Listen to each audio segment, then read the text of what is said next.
Okay, thank you very much, Megan. Okay, that having been said, Cheryl, I turn it over to you for announcements.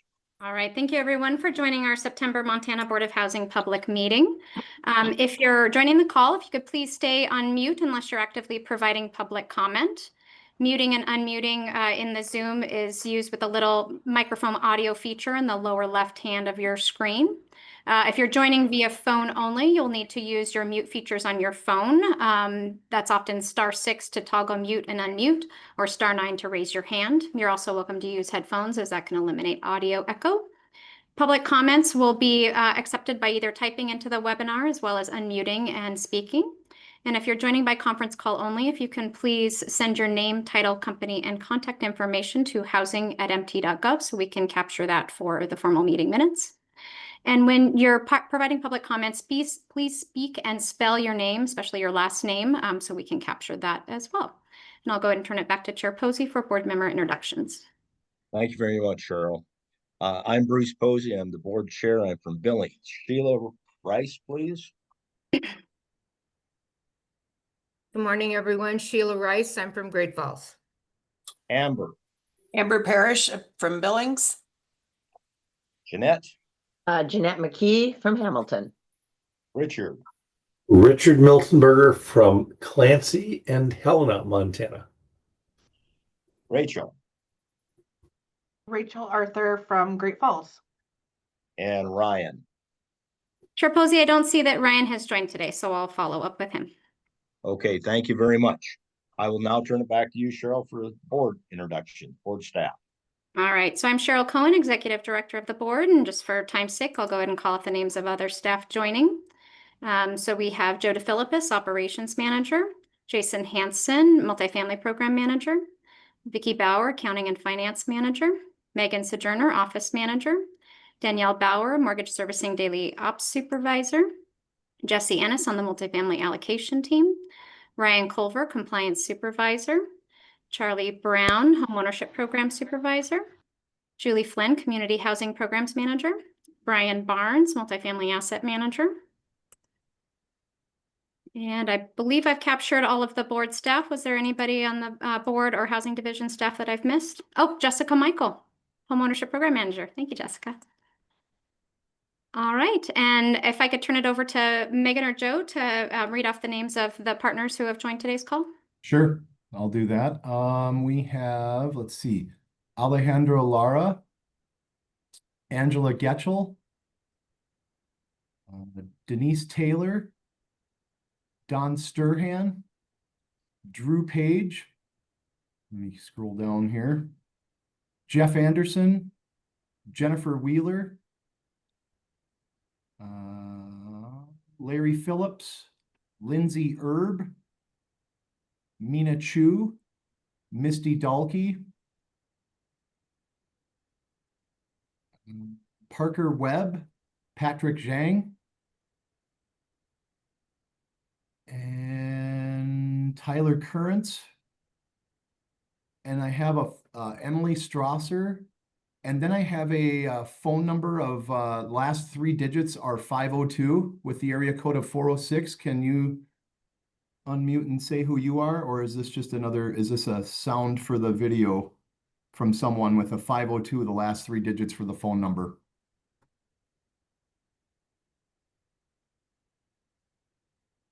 I don't know who that is. Can you hear me? That's Gina Caminito from Good Housing Partnership.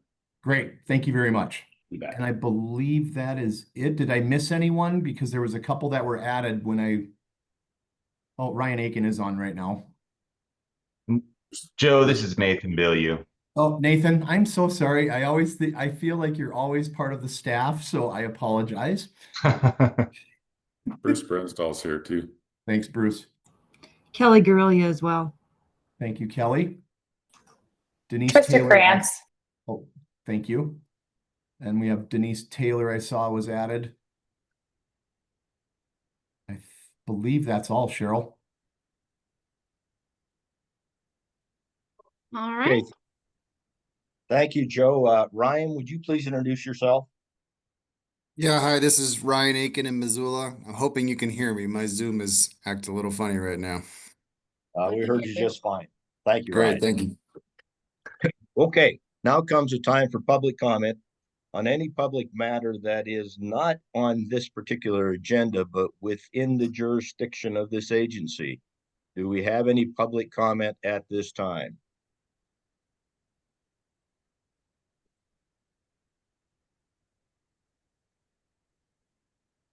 Any public comment?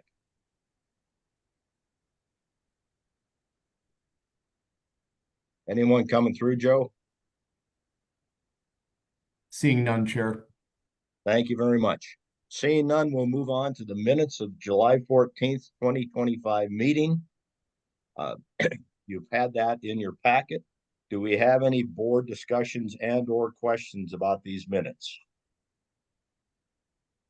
Bruce, this is Sheila. I just had one quick comment. In the minutes, it says resolution and then the number. And I think it would be helpful for future reference to also have the subject of the resolution. Like the multifamily, if they could tell us what project was funded by that.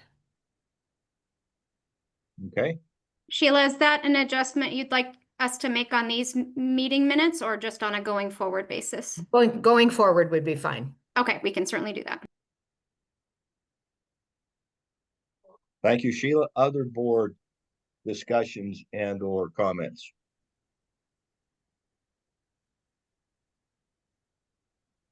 Hearing none, do we have any public discussions and comments and or questions on these minutes? Seeing none, Chair. Thank you very much, Joe. They may have a motion and a second for approval. So moved.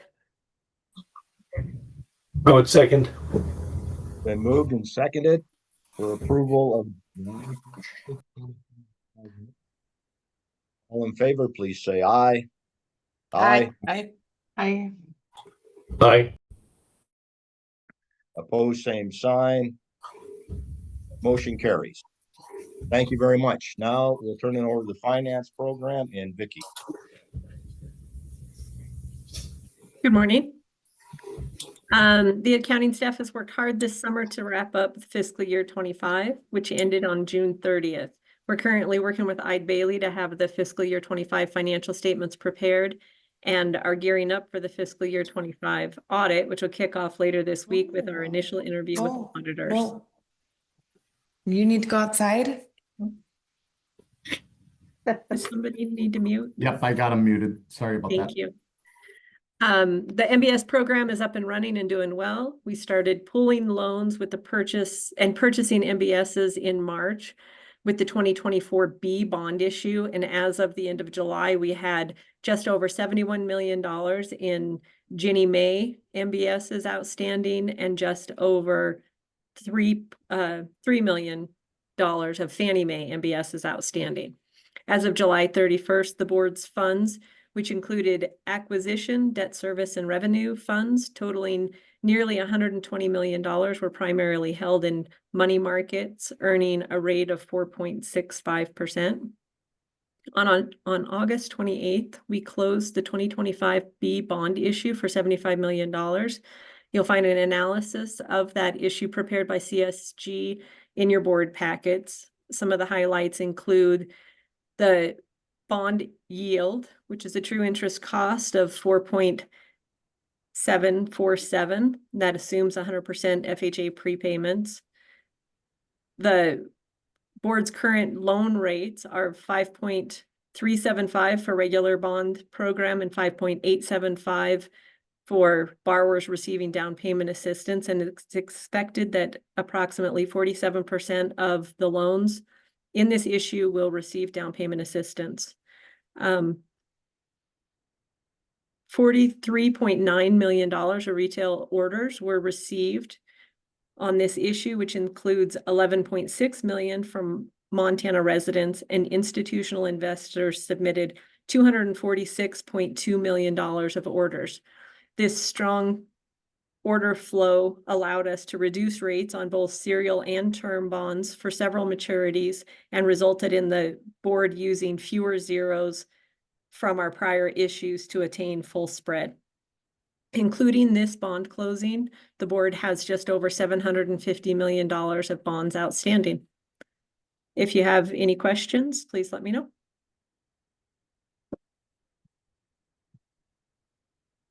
I think we still have you on mute, Chair Posey. Yeah, I got it. Thanks. Do we have any board questions or discussions for Vicky? Vicky, I do have a question. It says we did 75 million, and then it says we funded 74.22 in first mortgages, 1.74 in down payment assistance, but that's 76 million. There's premium on the bonds that some of the bonds were issued at a premium, and we use some of that premium to fund down payment assistance as well as assist with paying cost of issuance. Okay, thank you. Mhm. Other board Yeah. questions or comments? Chairman Posey, Yes. this might be a question for Jessica, but Vicky, I think we're on the verge of having the 819 down payments start to flow. And just wondered if the bond council or if there's any concerns about using that down payment money. Vice Chair, I go think ahead, you're Sam. referring to the Community Reinvestment Act portion of House Bill 819, the kind of sweat Yes, equity. yes, yep, Okay. correct. Thank you for that clarification. Yes.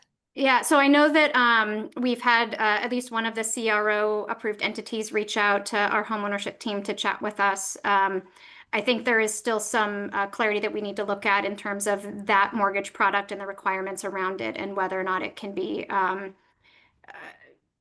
paired in any way with board products, or if it is more appropriate to pair in a kind of conventional market program. So I think we still have some internal discussions to have. There are just some slight tensions between how the program was established under 819 and how, for example, Fannie Mae would review and how their parameters are set up for a shared equity homeownership program of that nature. Thank you. Sorry for jumping in there, Vicki. Oh, you're fine. Do we have other board questions or comments for Vicky?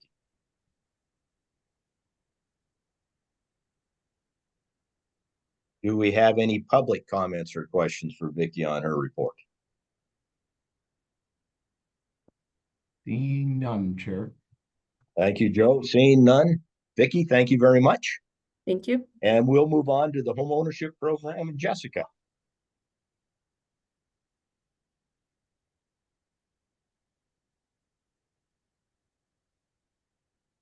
There's my mute. Morning, everyone. The first thing on my docket is a new lender approval called VIP Mortgage. VIP Mortgage was founded in 2006. They started in Scottsdale, Arizona with 2 loan officers and have grown to 20 branches across the United States with over 643 employees. Their Montana branch is located at 2001 11th Avenue here in Helena, and they plan to expand to other communities in the state. VIP Mortgages specializes in a wide range of financing solutions, including conventional FHA, VA, USDA, HUD 184, and reverse mortgages.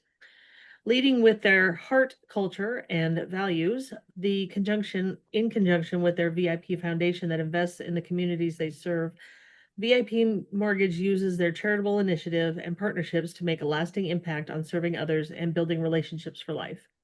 VIP Mortgage's application material, quality control plan, and financials have been reviewed and approved by staff, and they meet all the requirements for becoming a Montana Board of Housing participating lender. Their full application and financial information are available for board members upon their request. Staff requests that the board approve VIP Mortgage as a participating lender for Montana Board of Housing. Thank you, Jessica. And Denise Taylor is on the phone. She is with VIP Mortgage. So if you have any questions for them, they're on the line. Thank you very much. Do we have any board comments or questions regarding the approval of VIP Mortgage? Chairman Posey? Yes, Sheila. For the VIP person that's on the line, I'd just like to know more about the foundation, what kind of projects or programs you tend to fund, or just how it works to help the community? We actually, this is Denise Taylor, Hi, Denise. Taylor. Hi. We actually do multiple charities. We just actually finished a building beds for children. It was a charity in Scottsdale who donates beds to homeless children shelters, and we sponsor a backpack drive for children going back to school. We get charities brought to us quite often, and we take them in front of the board for approval. So we do some sponsorships at Christmas time. We do sponsorships for children at one of the schools to be able to go to sporting events and different things like that, education, paying for lunches. So we do numerous outreach programs, feed the homeless. We've built some of the Habitat for Humanity homes. Numerous things that are brought to us and voted on by the board. Well, thank you. So without opening the floodgates, would it be appropriate for Montana organizations to apply to the board? Absolutely, yes. Thank you.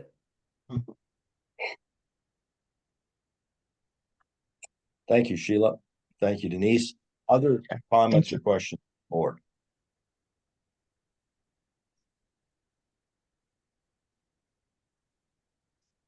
Do we have any public comments or questions regarding VIP mortgage?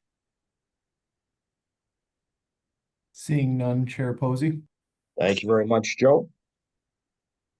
May I have a motion and second for approval of VIP mortgage as a participating lender of the Montana Board of Housing?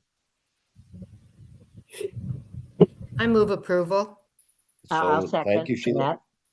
Thank you, Jeanette. It's been moved and seconded. All in favor, please say aye. Aye. Aye. Aye. All opposed, same sign. Motion carries. Thank you very much. Back to you, Jessica. Congratulations, VIP. It's been a long road, so I'm glad you're on board with us. So welcome. Thank you. My next thing to discuss is the dashboard that you have in front of you there.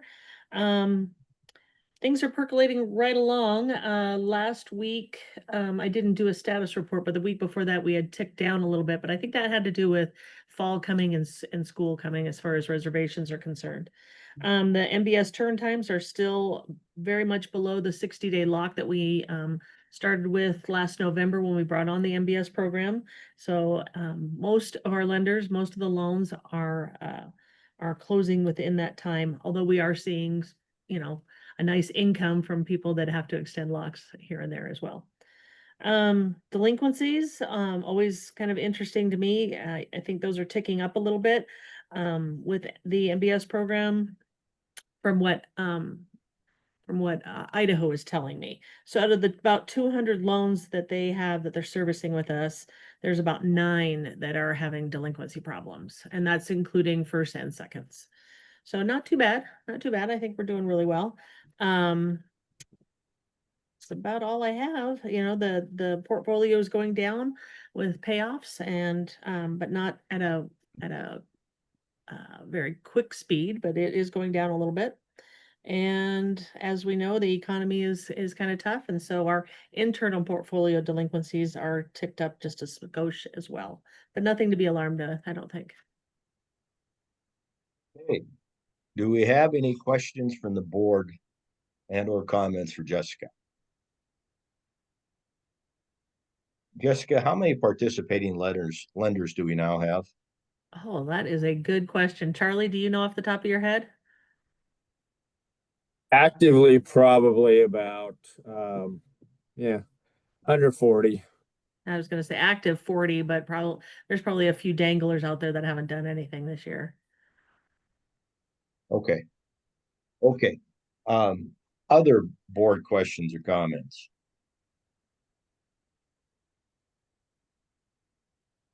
Jessica, another question I have is that 9 delinquencies at 200 is 4.5%. I personally think that's a little high. That's me.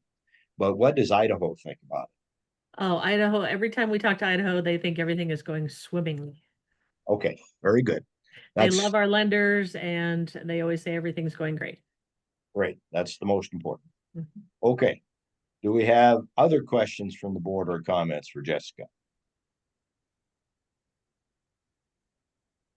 Do we have any public comments and or questions for Jessica? Seeing none, Chair Posey. Okay, seeing none. Jessica, I thank you very much for your report. And we'll move on to the mortgage servicing program. And Cheryl, I guess you're going to handle it today. You bet. You guys are stuck with me. So thanks to Danielle for preparing the mortgage servicing dashboard for August. So this month, at the end of August, we had 6,108 loans, the total portfolio loans, of which 5,452 were Board of Housing loans and 286 were Board of Investments. Keeping in mind these BOI loans represent the Veterans Home Loan Program, which is now moving under the new framework with House Bill 924 and the Montana Housing Trust. So Jessica's team is in the process of doing assignments of all of the VHLP loans that we have to assign them from BOI to Montana Board of Housing. So good work to Jessica and her team on that. We have 21 multifamily loans and 349 homeowner assistance fund loans, total principal about 708 million, 708.5 million. In escrow, we've got about 7.1 million, and I think that's lost draft because my eyes are fading me, 8,603,000. We do have 2 foreclosure scales this month, and the total foreclosures for this calendar year is 5. The number of delinquent contacts to make has ticked up a bit from last month, from 552 to 659. And then we had 944 with late fees assessed, equating to about $31,000. There were 31 payoffs and 4 new loans. And if we can scroll down to loss mitigation, we do have 2 active financial packets, 2 in special forbearance repayment, 19 partial claims or modifications pending, 5 Chapter 13 bankruptcies, and 6 preservation properties, with 1 Rio property and 1 third-party sale. And then we're also providing the breakdowns of foreclosures initiated by kind of geographic area, with Billings coming in at 5, Kalispell at 3, and Helena, Great Falls area at 2. And those foreclosures initiated represented $3.3 million. And then you can also see the breakdown of the foreclosures scheduled by insurer type, with FHA being the top, obviously, because the majority of our loans are FHA. And I'd be happy to try to answer any questions, or I'll certainly bring them back to Mary to respond to. Other things happening in the servicing team is we are fully staffed, which is a really great thing for the servicing team. We're exploring options to outsource some of our hazard insurance processing. So that's something that's underway right now. And then the team's also implementing new mortgagee letter requirements from FHA that go into effect on October 1. This is on the loss mitigation side that requires new kind of borrower consultations as part of that. So the team is working to implement those new FHA requirements for loss mit. Thanks so much. Thank you very much, Cheryl. Do we have any board comments or questions? Of course, I have a question. Go ahead, Sheila. Cheryl, on those BOI loans, no, on the multifamily loans, are some of those coming over from BOI as well? Yeah, so the Cold Trust multifamily home loans were under the Board of Housing framework, so we don't have to do the same sort of assignment that we have to do with the Veterans Home Loan Program that we're actually under Board of Investments.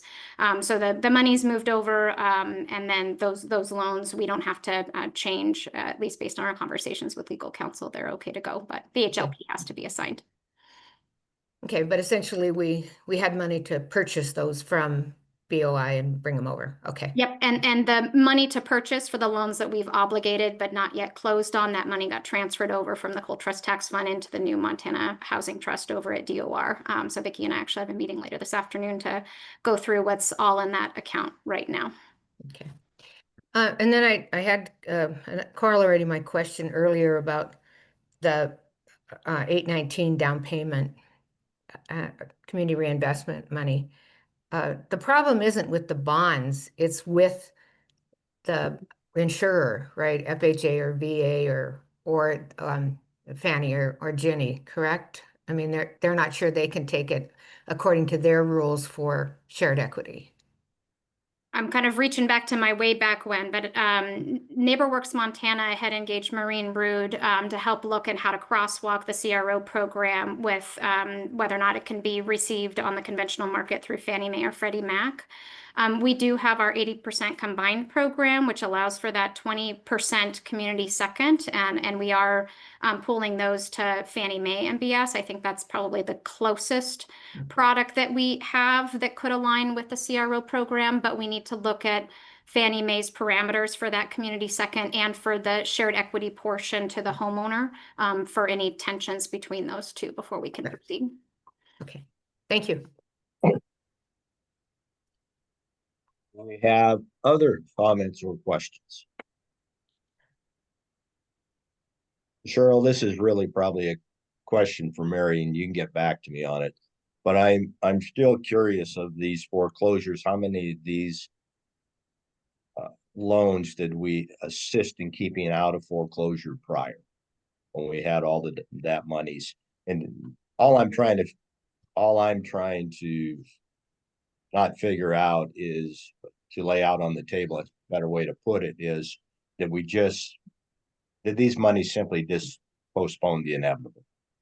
Okay, so you'd be looking for kind of for the foreclosures that are kind of proceeding, how many have had either a prior partial claim or prior homeowner assistance fund, some sort of earlier intervention, and then we're kind of back at this stage again. So wanting to see that data. Okay, I will chat with Mary about it, and we'll work on adding some information to the next month's meeting. Okay, thank you very much. Other board questions or comments? Do we have any public questions or comments? Seeing none, Chair Posey. Thank you very much, Joe. Then, all that having been done, Cheryl, thank you very much for reporting on behalf of Mary, and we'll move on to Jason and the multifamily program. Thank you, Mr. Chair. The first resolution up here today is the Anaconda portfolio. Anaconda portfolio consists of 3 projects listed above, which are Mount Hagen, Cedar Park, and PJ Hagen Manor. This is a total of 164 units. They're all located in Anaconda. It's an ACT rehab project costing approximately $333,000 per unit. Good Housing Partnership is the developer, and they are also partnering with Anaconda Housing Authority. They're requesting a bond not to exceed $37 million. The unit AMIs will target 60%, but all of these will have project-based rental assistance, and staff supports the proposed noted above.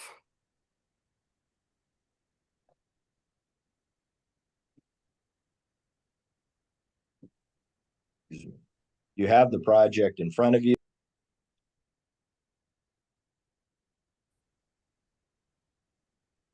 Having a little trouble with my mute button, which is probably my thumb. You have the information in your packet about the project, since there's 3 of them this time. Are there any board questions or comments regarding this particular bond resolution? Mr. Chair? Yes, Sheila. So Anaconda is my hometown, so I'm really supporting this, but I would anyway. Jason, this is a tiny little thing, but on the photos, Mount Hagen is misspelled. Just on the photo titles is all. But I also wanted to ask, these are all project-based assistance, but don't most housing authorities have HUD contracts? Is it the same thing? I'm just because this is the first time I've seen a housing authority sort of sell to a partnership. So this, I can speak to that. Hey, everybody, can you hear me? Yes. So there's different programs on the public housing side where they go from public housing and it converts to project-based Section 8. So you can do these type of tax credit financings to do all the needed repairs and renovations because under the current public housing structure, they only get annual appropriations and therefore you can't leverage it or do a tax credit project within those sites. So this whole program is to be able to finance it and do all the necessary capital improvements and repairs that are needed for the projects. Thank you. Thank you.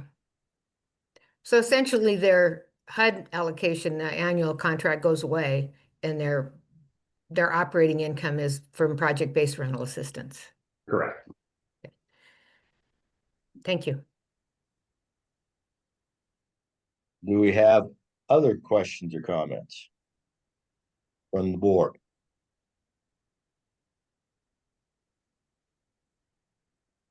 I have just, it's a comment and we can bring it up when we're talking at our meetings in October. But it seems to me that as a board,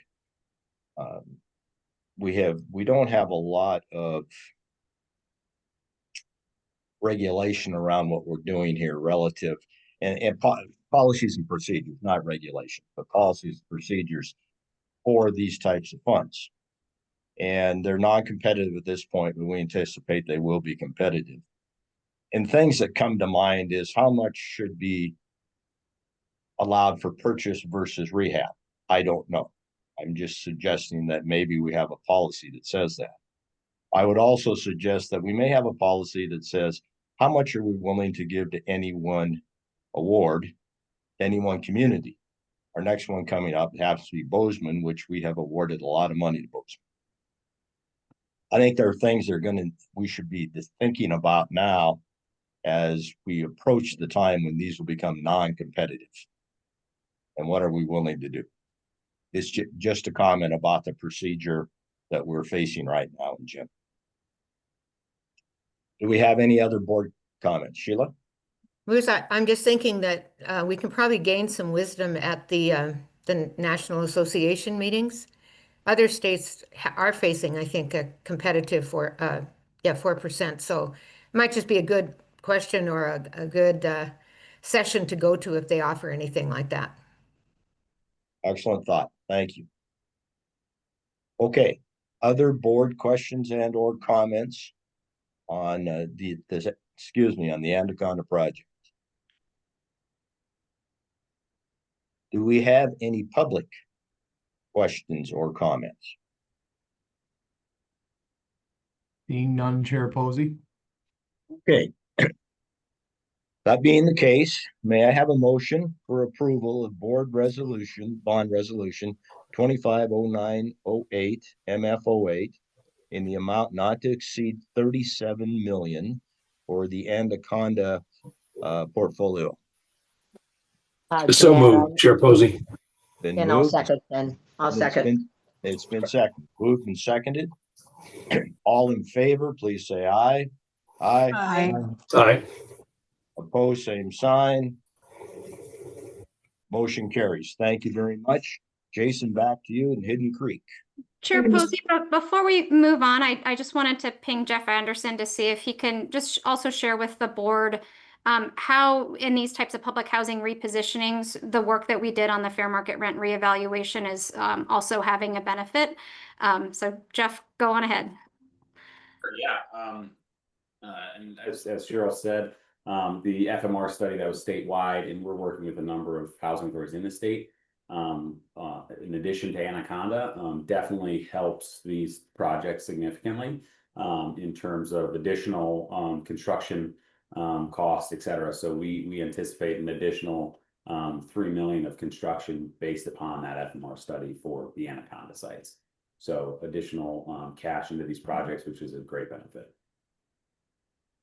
Thanks, Jeff. Okay. Jason. Thank you, Mr. Chair. The next bond resolution, you guys actually approved this in July for Hidden Creek 4. So this isn't a brand new one for Bozeman. There was some finance structuring change, so then the resolution had to change, but everything else stays the same. So it's still a 158 unit project located in Bozeman, roughly $355,000 per unit. And the bond amount will not exceed $40 million, and AMIs are going to target 30 to 70% AMIs. And staff supports approving the noted above. Okay, once again, this was in your packet. All the information. We have seen Hidden Creek 4 before. Are there any questions from the board and or comments regarding this bond resolution?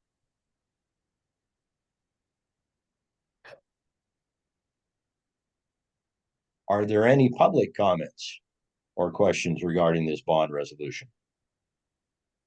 I'll just take this opportunity to share that on the non-Board of Housing side of our operations with our Public Housing Authority, Hidden Creek was awarded 40 project-based housing choice vouchers last year.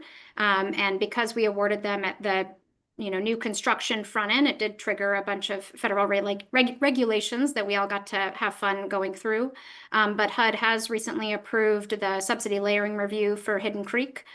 So things are moving forward, and we should be able to move to execute the agreement to enter into the housing assistance payment contract with Hidden Creek in the near future. So I just wanted to give an update on what else is happening with this project aside from the bond side. Thank you very much. Bruce, I just had a question or maybe a comment. This actually is regarding Anaconda more than this one, but the thought just occurred to me that as we use up 144, whatever the number was in Anaconda, project-based vouchers, that's fewer vouchers that are available in the rest of the market. Where it used to be that we had that housing subsidized by HUD directly, and I understand perfectly why housing authorities are moving that way, but we are kind of, in quotes, eating up vouchers as we approve these conversion projects from Public Housing Authority to voucher-based. And I can speak to that. It actually does not count against the vouchers. So they're project-based vouchers that don't count against the Montana housing choice vouchers. These are not housing choice vouchers that are project-based. These don't come out of the supply. So these, in essence, are new project-based. Oh, excellent. Thank you. That's great relief. Thank you very much for talking about that. And just to clarify, that's correct in the case of the Anaconda. In the case of Hidden Creek, we intentionally project-based some of our tenant-based vouchers. And part of this is also a strategy to ensure utilization as people have struggled to find private market rentals to lease. So it's a strategy to increase our voucher utilization across the state to project-base a small portion of those tenant-based vouchers. I think we can project-base up to 20 or 25% of our total application. I fully support that, especially for homeless projects. It's impossible to really do good permanent supportive housing without project-based vouchers. My only concern was that we were taking all from the same pie, and Jeff has just assured me that there's a new piece of the pie out there that comes in when you do the conversion from public housing to project-based. Thank you. Do we have any other public and or board questions or comments? Seeing none, Chair Posey. Thank you very much, Joe. Therefore, may we have a motion for approval of bond resolution 250908 MF09 in the amount not to exceed 40 million for Hidden Creek 4 in Bozeman. I'll make a motion. It's so moved. Let Rachel have the motion. I'll take the second. And we've had been moved and seconded. Thank you very much. All in favor, please say aye. Aye. Aye. Aye. Aye. All opposed, same sign. Motion carries. On to the program update then, Jason. Great, thank you, Mr. Chair. So the program update, I will start out since the discussion was on if we're gonna have to go a competitive round for 4% or not. We can update you at the October meeting. There's some things we're doing to help alleviate that possibly. One of those is the new 25% test instead of 50% test. So some of these projects won't need near as much money on the bond side as they have been to meet the 50% test, so that will help. So we can go through all that in October. So starting off with the dashboard, just shows the numbers in the Cold Trust multifamily loan program and the Housing Montana Fund. So those are ticking up, so we have a little bit of money there. And the next thing, if you want to slide down just a little bit, as I said, we would do the quarter report updates every quarter now, and since we didn't have the August meeting, we will do it here in September. just 4 of them to update with the homestead. The homestead is no longer going to use the coal trust funds that was approved. It was like 450,000-ish. So they are going a different route with that. And construction will now begin August of 25 instead of June of 21. So just note that these were written early July. That's why it says August 25 for construction to begin. Skyview, the city of Billings rescinded their home award funds. Development team is working to revise the project accordingly. The parcel of land they had under control is no longer viable due to the funding cuts, so they are working on securing a suitable parcel for that. The next one on Casa Loma. Schematic design and pricing has been completed. Blue Line continues to work closely with the city of Missoula, and they are coordinating the phasing requirements for construction and street abandonment. The city additionally asked that they explore possibilities for additional density on the remainder of the site, which has caused slight delays in project advancement as they are considering development potential for the eastern half of the site. Development team expects to complete feasibility analysis this year and begin construction April or March of 26. And the last one on 2, since you guys just approved some things back a couple months ago for them, they did select a contractor, and construction was going to begin August 1st of this year. And that is my report. Jason, when developers rescind or decide not to take coal trust or home, do they tell us why? Yes, sometimes I do. Yep. And for this one, it was just the difference between paying property taxes and so forth. That just didn't work out with them. And Skyview on the home, did they tell us why they rescinded their home? The city rescinded it. It was on I understand. with the city of Billings. Okay, thank you. Jason, do we know why the city rescinded? I do not. I think we should ask that question. I believe Gene Lure is on if he wanted to speak to it, not to throw him on the spot. But Gene, would you want to speak to that at all? You bet. I'm happy to do that, Jason and Bruce. Thanks, Gene. If you'll recall, in the previous round of tax credits, Skyview received less than requested. I think our request was maybe $650,000, and I think after the other projects were funded, there was 4.7 million or so available in credits, which you folks were kind enough to offer to the project. That reduction in credits was about, I don't remember exactly, but a little better than $1 million in terms of project equity.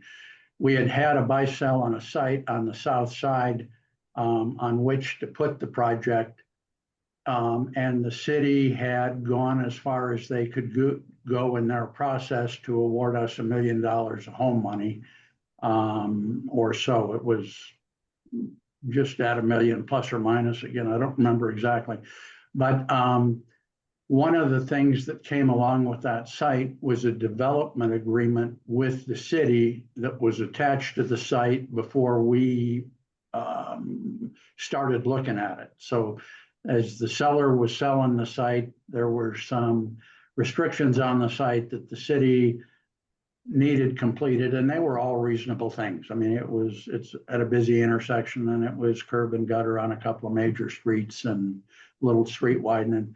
The cost of that development agreement was essentially the same as the cut in equity from the reduced number of tax credits. So the site became unusable to us. The city of Billings's home process required that if we change sites, we no longer kept our place in line or kept their approvals to date of that home money. And so we couldn't make the project work given the combination of the development agreement that we knew existed, the reduced equity funding. Consequently, the city restarted their allocation process for that $1 million of home money that had existed for a number of previous years' funds for them. And another grantee had requested those funds several months after we did. So their request became first in line. They were approved. The good news is it was another tax credit project sponsored by Homefront and Homeward that ended up, as I understand it, and I've not followed it closely since then, but as I understand it, those two entities would receive those home funds. So, it was a consistent policy from the city of Billings, given the financing of the project, that caused them to reallocate the funds. There's nothing to do with the project. It was purely their internal allocation process policy. They're still very supportive of the project. We're working with them and other entities to find a location, as Jason had indicated. So. Thank you, Gene. I appreciate that. I appreciate the you bringing once again the attention of the board how difficult these projects are to hold together, and how complicated they can be. So thank you very much. You bet. Other questions or comments from the board? Jason, I have another question for you, and I'll just pick out ANH2 and AH2. A couple of these projects, you had the construction was to start X date. How do we know if it does? We rely basically on the next quarter report to see if there was any changes. Okay, so there's a delay. There's a delay in time. Like there's a quarter delay here. Is that correct? Correct. Okay. All right. Thank you. That's what I wanted to know. Other board questions or comments on his report? Do we have any public questions or comments for Jason on his report? Seeing none, Chair Posey. Thank you very much, Joe. With that having been said, Jason, thank you very much. We'll move on to operations and the executive director's update. And Joe, are you going to start off or is Cheryl? Oh, I'll go ahead. I'll start off. Okay, Joe, go ahead. So next board meeting is in Havre, October 20th and 21st, 8:30 a.m. both mornings. That'll also be available via Zoom. Board members are strongly encouraged to attend in person. We've got a pretty good lineup of lunches, a couple of lunches there, dinner on Sunday night and Monday night, and we're doing an activity for taking a look at the underground city from 1904 when Havre burned down, and some of the folks the commerce there for businesses had to move down below. So it's going to be a really cool meeting. So hopefully, strongly encourage everyone to show up there. It'll be a fun meeting. Board member opportunities. We've just got a couple, the NCSHA one is coming up here October 4th through 7th. I think the early bird expired for that registration expired on Friday, but they still do have registration open. So if anyone is interested, please email Cheryl Cohen. We know that Bruce and Jeanette and Richard are all registered for the conference and ready to go. So if anyone else is interested, please get a hold of us. Cheryl, Jason, and myself next Monday are going to be at the Bats Block Apartments open house in Great Falls next Monday at 3 o'clock. So if you care to join us there, please see us there. And also tentatively, June Grass Place celebration of that up in Kalispell on October 15th at 3 p.m. More to come on that. If we get any more information on that, we'll send that out to the board. Next up in contracts, just a few of them here. The Waterfall Calc, that's routed for renewal. This is when mortgage servicing uses for borrowers to apply for the lost MIT assistance. MRI Happy, that is what our folks upstairs and rental assistants use for software for the Housing Choice Voucher Program. That's being reviewed for renewal as well. And then Builder's Patch, that is what multifamily staff use for reporting LIHTC. That is being renewed at this time as well too. It's just going through the process. So we got a few personnel updates here. Starting this Wednesday, the 10th, we will welcome Logan Kohlberg as Cheryl's new executive assistant. Logan was raised in Helena, recently graduated from the University of Montana. She's got a bachelor's in business administration. And while she was attending college, she had been working about 3 years of that for multiple law firms in Missoula too, as a paralegal or assistant. So she's got a lot of good experience, and we welcome her aboard here Wednesday. We also welcome aboard Tasha Harris to the mortgage servicing team. She's a loan and bond specialist. She was previously contracted as a temporary worker in servicing, and she's got over 10 years of banking experience. We welcome back Caitlin Reich. She rejoined the mortgage team. She's a loan and bond specialist with Lost Mitt, and she, like I said, she previously worked here. Katie Belschner, who was our Board of Housing mortgage account specialist, she has taken another position with DPHHS. Her last day was the 5th, last Friday. We are actively recruiting for this, and the first review actually is happening right now. We've got some good candidates for that for Vicky's crew there too. So hopefully we'll get someone on board there. And then I think Cheryl, do you want me to handle community housing update, or do you want to go ahead and move Sure, I forward with can that? take it over from here. Okay, Go ahead. Can I ask Joe a couple questions before we go? Yes, Sheila, go ahead. So Joe, I'm in Japan on the October meeting, and I'm going to come on. I'll be here. Okay. But it's 11:30 p.m. in Japan. So I'm going to send you a list of things that I would like to see discussed. Just a general discussion, and I'm hoping we can put them on early when I'm still coherent. Yeah, that'd be good. If you could send, when you get a chance, just shoot those to me, or Thank you, Cheryl, if you want. But yeah, you can shoot them to me, and then I can get them on the agenda. Yep. Okay. Yep. Super. Okay, really appreciate that. Thank you. Yep. And then I just wanted to ask a question about, I know I had a comment that all the board members really, really encourage you to come to the BATS block. Of course, it's one of my favorite projects here in Great Falls, first permanent supportive housing in Great Falls, but a fabulous renovation of a historic building. Yeah. In the heart of downtown. It's truly a transformational project, building wise, as well as being the first supportive housing. So just encourage people if they can come over just for the day. It's 3 p.m. So come over, have dinner, and drive home again. But thank you for the opportunity to post on that. Thank you. Yeah, thank you. You're welcome. All right. All right, so taking it away from here on a community housing update. So the application deadline for the CDBG Housing, Home, and Housing Trust Fund is September 17th. Eligible activities include new construction and rehabilitation of multifamily housing and single-family development. Applications for the home program down payment assistance are accepted at any time, as are CDBG applications for single-family rehabilitation programs.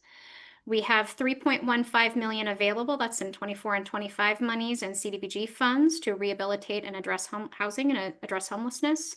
We have 2.713 million for home eligible activities, including homebuyer assistance, and 2.8 million for housing trust fund. Board members will see at the October meeting the 9% applications that we received that have indicated an intent to apply for home or HTF. We'll do a little capture for you guys for those requests, as the decisions for these awards will likely not be made until after the board's 9% allocation decisions. But we just want to make sure you have a sense of the available funds versus the amount of asks that are against those available funds when you guys are making your decisions next month. The community housing team has also revamped the uniform application to create a new application pro forma and subsidy review spreadsheets, and they're available for projects undertaking multifamily construction or rehab or development of single family homes for sale. There's also increased activity providing home funds for down payment assistance with a renewed interest in using home funds for that purpose. So that's fantastic. And the community housing team is wrapping up site visits to 71 properties financed with all of our various funds. So they've been staying very busy over the summer. Going down to the Homeowner Assistance Fund program, a total of 3,278 applications have been submitted as of the 28th of last month. They've spent $20 million on all programs, and they did have a number of program updates go into effect last Monday. These include providing assistance with 6 months going forward mortgage payments for households that have a mortgage payment 30% more than their gross monthly income, assisting with 6 months forward for those households at or below 80% of median, raising the cap for lien prevention from $10,000 to $15,000 per household, raising the cap of utility assistance from $1,500 to $2,000, and raising the cap from home repairs to $100,000 for those who are currently awaiting bids or are in that bid review state. They're also partnering with Northwest Energy on an insert advertising the HAF program to send to Montana customers in an upcoming bill. And the HAF staff are traveling this month to Ravalli County to do a presentation about HAF at the County Treasurer's Conference. All right, and for rest of the things on my plate, want to give a big thanks to Michael O'Neill, Jeff Anderson, and Spencer Merwin. The four of us had an opportunity to meet with Senator Daines and his staff in Bozeman on August 13th. Senator Daines' staff is working with our office to see if we can get some language included in an appropriations bill later this year, assuming that there will be an appropriations bill, which is looking a little questionable. But the challenges with the fair market rent study, it increased our Public Housing Authority Housing Choice Voucher Rental Assistance budget from about $19.5 million to almost $32 million. But we didn't get funding notice of that increased amount until mid-May, and we have until September 31 to spend it, or HUD will take offsetting action in January. And so we're trying to get some language inserted that would just be budget neutral, but would give us more time until December 31st of 2026 to spend down that increased budget authority before HUD takes offsetting action. And then in addition to that work, the senator requested that we provide some data on rent comparisons between Montana's higher cost markets and other mid-sized cities across the country. He felt that this would be helpful to help educate his colleagues on the Hill. And so our Research and Information Services team is working on that request. And then finally, he's also suggested with his team that we work on a letter to Secretary Turner at HUD about HUD's fair market rent methodology to suggest kind of longer term solutions. So we had a pretty productive meeting with NCSHA in a number of states last Friday. And so it's on my deck to draft at least an outline of this letter to then circulate to other partners for feedback. So few changes on House Bill 924. So we did get all of the rules submitted to hit that September 2nd filing. Unfortunately, after we produced this board packet and got it published, we got word from Secretary of State that they've got kind of a backlog of administrative rules and had some suggestions for some refinement on the rules that we submitted. So unfortunately, we're getting bumped out likely another 2 weeks. So rather than the public hearing being held on October 8th, it's going to be held, I believe, on October 22nd at 10 o'clock. So everything just gets moved out 2 weeks. So we'll provide updated information on both the Commerce website and in our weekly roundup letters and for the board with the new. But if we move to the file deadline of September 16th, then the 30-day comment period would be September 26th through October 26th, again, with the public hearing on October 22nd.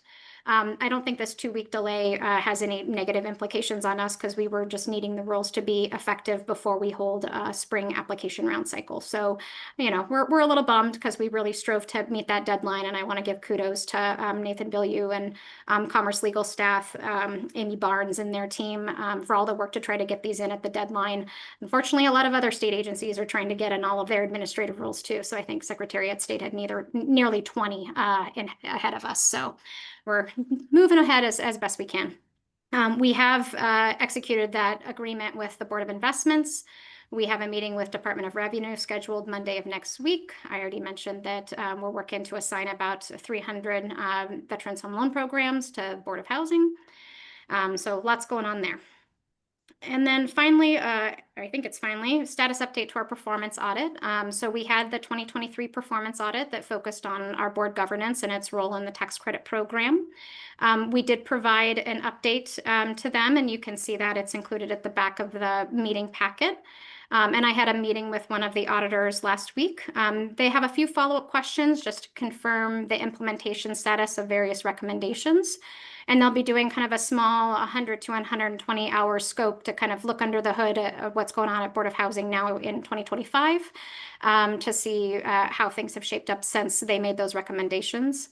And we do expect that they'll probably listen in to the Havre board meetings in October, since it includes some items that they're kind of following up on. So just a heads up to board members that we will likely have auditors joining us to listen in at the October board meetings. So if board members have questions about how we responded, happy to respond to those questions. I think in talking with the auditor last week, I think we will want to do a little bit more work on a policy document for board training, mostly just to memorialize what our current practice has been, along with kind of any special circumstances. So noting our training days that we usually have, the one in April and the one in October, and then how we go about onboarding and training board members for example, if they're appointed kind of off cycle without any other new board members coming on at the same time. So that's something we'll be working on. And then we're also working on this new housing count with Builders Patch. So this is kind of trying to meet the need of identifying where affordable housing is most needed in the country. And if board members select that link to New York State, you'll see kind of the direction that we're proposing to go, which includes data about, the number of renters, the number of affordable rental homes, and then the shortage of affordable housing on a county by county basis. So that's the direction we're looking to go. We also want to chat with board members at the October Monday meeting about a statewide housing needs assessment. We have looked a little bit into the tax credit revenue that we generate through our compliance fees. And it appears we do have sufficient revenue to look at performing a statewide housing needs assessment that may be helpful for identifying, again, that where is the housing most needed, but also for legislative and advocacy efforts could be advantageous.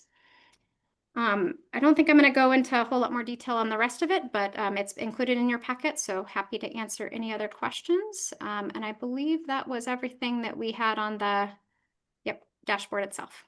All right, any questions? Oh, we got you on mute.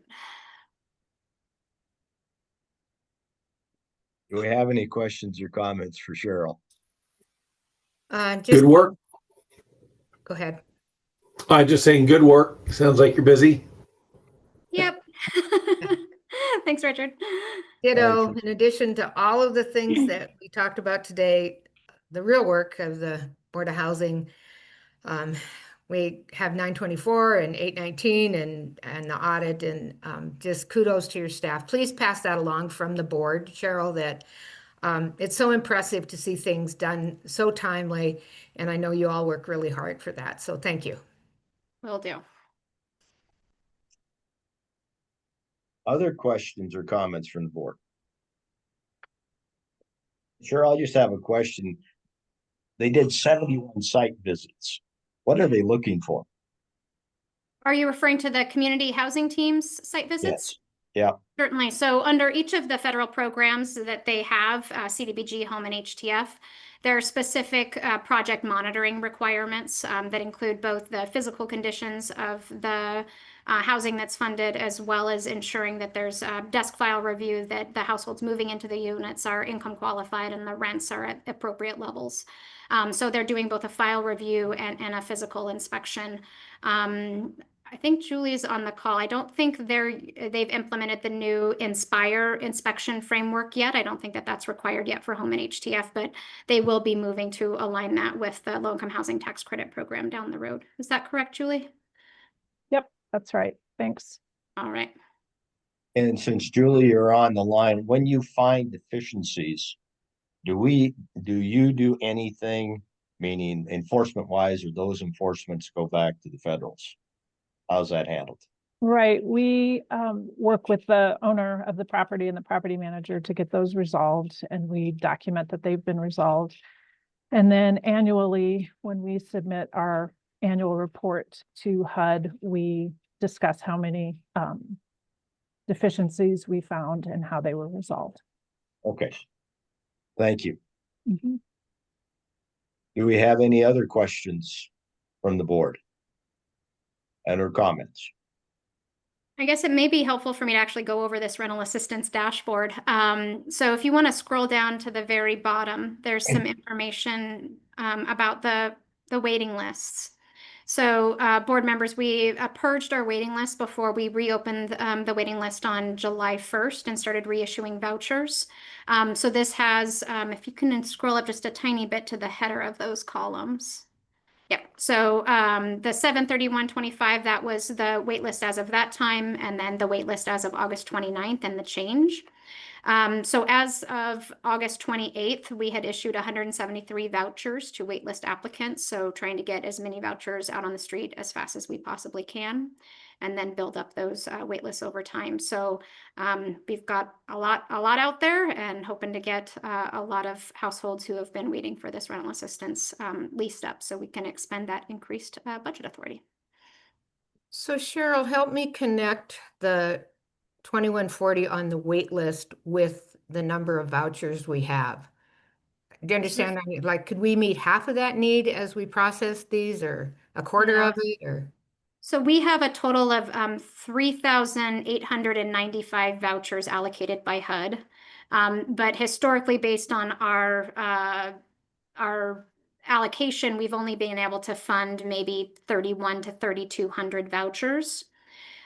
So we've got, I think, about 3,200 vouchers leased right now. So I suspect we'll only be able to serve maybe a fifth or of the waitlist applicants that are there. And we typically need to pull 3 households for every household that's successfully leased up. Either they don't meet the eligibility, or they kind of fall off during the process.